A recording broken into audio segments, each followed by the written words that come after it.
Hello viewers and my dear subscribers, wish you A happy new year. ఈరోజు XL in Telugu ట్యుటోరియల్లో మనం some, sub total and some if functions గురించి in డీటెయిల్గా తెలుసుకుందాం. So most of the ఆఫీసర్స్లో కానీ అకౌంట్స్లో కానీ పేరోల్స్లో కానీ మనం చాలా రిపీటెడ్గా యూజ్ చేసే ఫంక్షన్ ఏది అంటే సమ్ అని చెప్పుకోవచ్చు. సో ఈ సమ్ అని ఫంక్షన్ ఈజ్ నథింగ్ బట్ ఏంటి అంటే edition of range of required variables. So ఏవైతే మనం సమ్ చేయాలనుకుంటున్నామో డిఫరెంట్గా ఉన్న ఒక రేంజ్ ఆఫ్ సెల్స్ని దాన్ని ఏ విధంగా మనం ఎక్సెల్ షీట్లో సమ్ చేస్తాం అనేది చూద్దాం. ఓకేనా వ్యూవర్స్?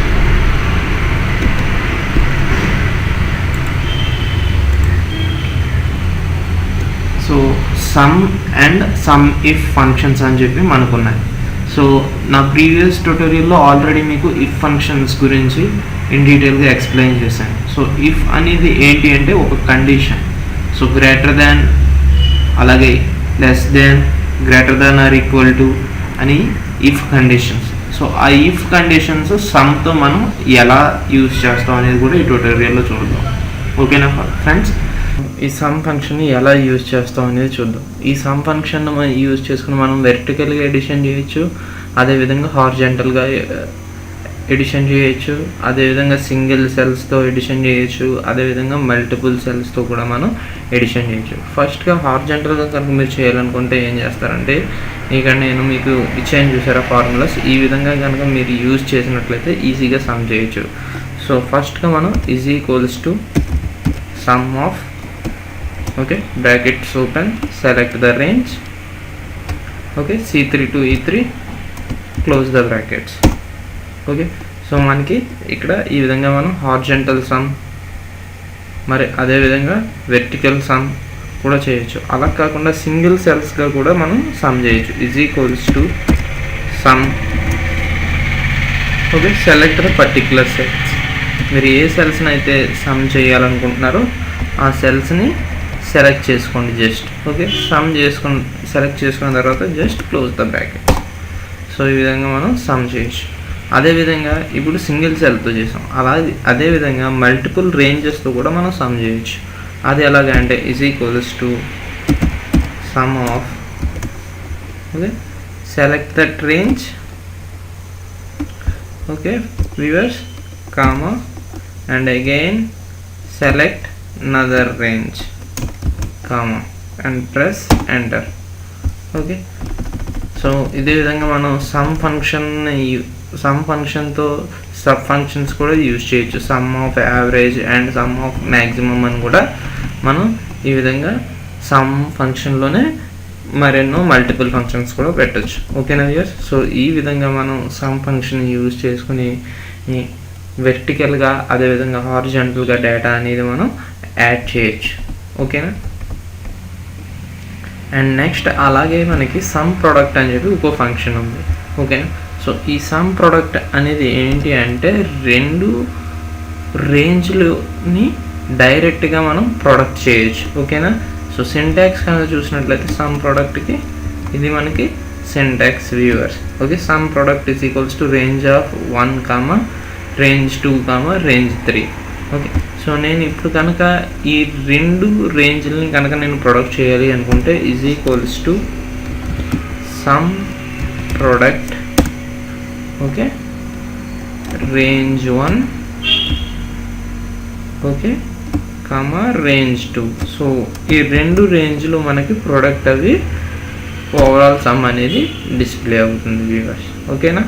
సో ఈ విధంగా మనం సమ్ ప్రోడక్ట్ని కూడా యూజ్ చేయొచ్చు. సో మరొక ఇంపార్టెంట్ ఫంక్షన్ ఏంటి అంటే సమ్ ఇఫ్.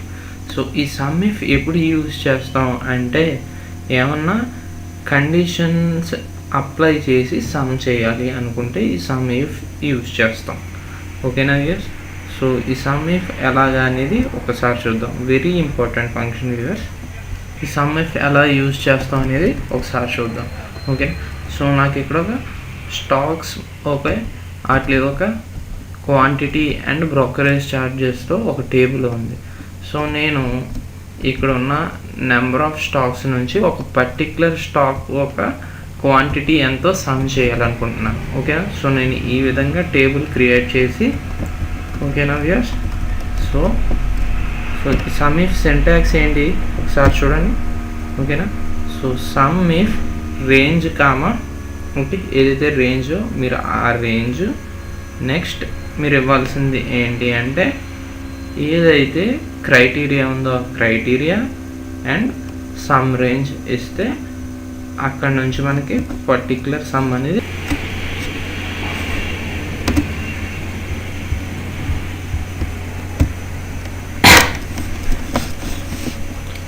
సో ఈ సమ్ ఇఫ్ ఫంక్షన్ని ఎలా ఇంప్లిమెంట్ చేస్తారో ఒకసారి చూద్దాం. సో ఫస్ట్గా మనం చేయాల్సింది ఏంటంటే is equals to, okay, sum if tab, ఓకేనా viewers, select the range.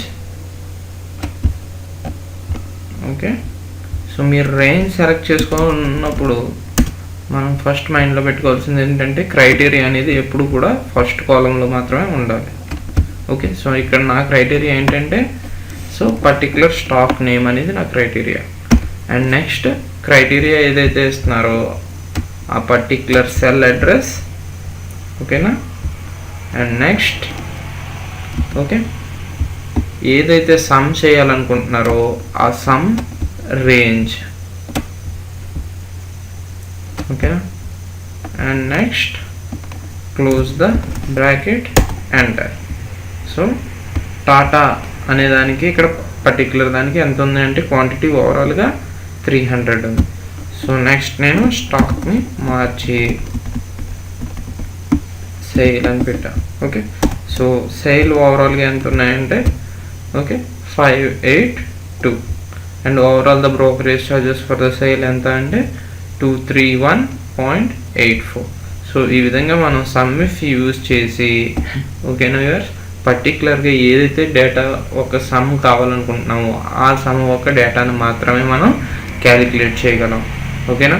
So ఈ విధంగా మనకు సమ్ ఇఫ్ అనేది చాలా యూజ్ అవుతుంది. ఇదే విధంగా మనకి ఎక్సెల్లో సమ్ ఇఫ్తో పాటు సమ్ ఇఫ్స్ అని చెప్పి కూడా, ఓకేనా, ఇంకో ఫంక్షన్ ఉంది. సో ఈ ఫంక్షన్లో ఏంటి అంటే మనం మల్టిపుల్ క్రైటీరియాస్ ఇవ్వచ్చు. ఓకేనా? సపోజ్ ఇప్పటి వరకు మనం సమ్ ఇఫ్ ఫంక్షన్స్ ఒక ఇంపార్టెన్స్ చూసాము వ్యూవర్స్. సో నెక్స్ట్ ఇంపార్టెంట్ ఏంటి అంటే సబ్ టోటల్ అని మరొక ఫంక్షన్ ఉంది. సో ఇది కూడా సమ్ ఇఫ్ ఎంత ఇంపార్టెంట్ ఫంక్షన్, సబ్ టోటల్ అనేది కూడా అంతే ఇంపార్టెంట్ ఫంక్షన్. ఓకేనా వ్యూవర్స్? కానీ ఈ సమ్ ఇఫ్ కండిషన్కి మీరు గుర్తుపెట్టుకోవాల్సింది ఏంటి అంటే సో పర్టిక్యులర్ టేబుల్లో అని కానీ పర్టిక్యులర్ రేంజ్ కానీ సెలెక్ట్ అవి ఉంటే ఫస్ట్ మనం దాన్ని టేబుల్ రేంజ్ నుంచి అన్సెలెక్ట్ చేయాలి. So sub total function use చేసేటప్పుడు మనం కంపల్సరీగా డేటా అనేది టేబుల్ ఫార్మేట్లో ఉంచకూడదు. ఓకేనా వ్యూస్? అండ్ అదేవిధంగా ఈ సబ్ టోటల్ ఫంక్షన్ యూజ్ చేసేటప్పుడు బెటర్ టు ఏంటి అంటే డేటా సార్టింగ్లో ఉంటే కనుక బెస్ట్. ఓకేనా? సో ఈ సబ్ టోటల్ ఒక సింటాక్స్ ఏంటి అంటే is equals to sub total అని చెప్పి మీరు ఎడిషన్ చేయొచ్చు, సబ్ట్రాక్షన్ చేయొచ్చు, మల్టిప్లికేషన్ చేయొచ్చు, మీన్ చేయొచ్చు, ఏ ఫంక్షన్ అయినా చేయొచ్చు. ఓకేనా వ్యూయర్స్? సో ఈ సబ్ టోటల్ ఫంక్షన్ని ఎలా ఇంప్లిమెంట్ చేస్తామో ఒకసారి చూద్దాం. సో ప్రీవియస్గా మీరు ఇక్కడ సమ్ ఫంక్షన్ యూజ్ చేసి ఇవి క్యాలిక్యులేట్ చేశారు. ఓకేనా వ్యూయర్స్? సో దీన్నే ఇప్పుడు నేను సమ్ ఇఫ్ ఫంక్షన్ యూజ్ చేయకుండా కూడా, ఓకేనా, only sub total function use చేసి కూడా ఇదే డేటాని మనం రిఫ్లెక్ట్ చేయొచ్చు. అది ఎలాగో ఒకసారి చూద్దాం. ఓకేనా? So is equals to sub total, ఓకేనా ప్రీవియస్ సబ్ టోటల్. సో మీరు సబ్ టోటల్ కనుక పెట్టినట్లయితే ఇన్ని వచ్చినాయి మనకి. మనం మ్యాక్సిమం వాల్యూ ఫైండ్ అవుట్ చేయొచ్చు, మినిమం వాల్యూ ఫైండ్ అవుట్ చేయొచ్చు, అదేవిధంగా సమ్ కూడా ఫైండ్ అవుట్ చేయొచ్చు. ఓకే, వేరియన్స్ ఫైండ్ అవుట్ చేయొచ్చు. ఓకే, సో నా ఎజెండా ఏంటంటే నేను సమ్ ఫైండ్ అవుట్ చేయాలనుకున్నాను. ఓకే, సమ్ కామా, ఓకే, ఇప్పుడు 9 అనేది దేనికి సమ్ చేయడానికి. And next one reference range ఇవ్వండి, ఏ రేంజ్ మీరు అనేది. సో నేను ఈ రేంజ్ సెలెక్ట్ చేసుకుంటున్నాను అండ్ ఓకే. సో ఇప్పుడు కనుక చూసినట్లయితే ఇది ఏంటి అంటే overall total of this table. ఈ టోటల్ ఒక ఓవరాల్ సమ్ ఎంత అంటే ఓవరాల్ టేబుల్లో ఉన్న డేటా టోటల్ ఎంత అంటే ఎంత. ఓకే, సో ఇప్పుడు కనుక నేను కనుక ఫిల్టర్ అప్లై చేశాను అనుకోండి, చూడండి ఏ విధంగా అయితే. ఓకే, సో ఫిల్టర్ నేను అప్లై చేయగానే ఏమైంది, పర్టికులర్గా ఏదైతే సెలెక్ట్ చేసుకున్నానో దానికి కరస్పాండింగ్ డేటా మాత్రమే ఇక్కడ రిఫ్లెక్ట్ అయింది. సో దీనికి మీరు ఏం చేశారు ప్రీవియస్గా, ఓకే, సమ్ ఇఫ్ ఫంక్షన్ రాశారు. ఓకే, సో ఇప్పుడు ఏంటి అదాని ఎన్ని షేర్స్ ఉన్నాయి అండ్ క్వాంటిటీ ఎంత అంటే 1460. సో ఈ విధంగా నేను ఫార్ములా రాయకుండా కూడా సబ్ టోటల్ ఫంక్షన్ని యూజ్ చేసి ఓకే ఫిల్టర్ అప్లై చేసి కూడా పర్టికులర్ డేటాని దాన్ని నేను రిఫ్లెక్ట్ చేయగలను. ఓకేనా వ్యూయర్స్? సో ఇక్కడ ఏం చేసాం, it's equals to sub total, okay, bracket open 9 indicates some. Okay, so ఈ 9 కాకుండా మీరు సమ్ అదర్ నెంబర్ పెట్టారనుకోండి, ఆ అదర్ నెంబర్ కరస్పాండింగ్ డేటా అనేది మనకు వస్తుంది. సో ఏంటి అంటే ఇస్ ఈక్వల్స్ టు మీరు సబ్ టోటల్ అని కనుక పెడితే ఓకే 9 ఎందుకు అంటే మనకి సమ్కి, మీరు ఒకవేళ ప్రొడక్ట్ చేయాలనుకుంటే 6, అదేవిధంగా మినిమం వాల్యూ ఫైండ్ అవుట్ చేయాలనుకుంటే 5. ఓకేనా వ్యూయర్స్? సో ఈ విధంగా మనం సబ్ టోటల్ని యూజ్ చేసి మనకు కావాల్సిన పర్టికులర్ డేటా ఒక ఇన్ఫర్మేషన్ని మనం ఈజీగా సులువుగా చూపించవచ్చు. ఓకే, సో ఈ ట్యుటోరియల్ మీకు ఎంతో ఉపయోగపడుతుందని ఆశిస్తున్నాను వ్యూయర్స్, ఎందుకంటే some if and sub total అనేవి వెరీ ఇంపార్టెంట్ ఫంక్షన్. ఓకేనా viewers? Okay, thanks for watching my videos viewers. Please like and subscribe my videos.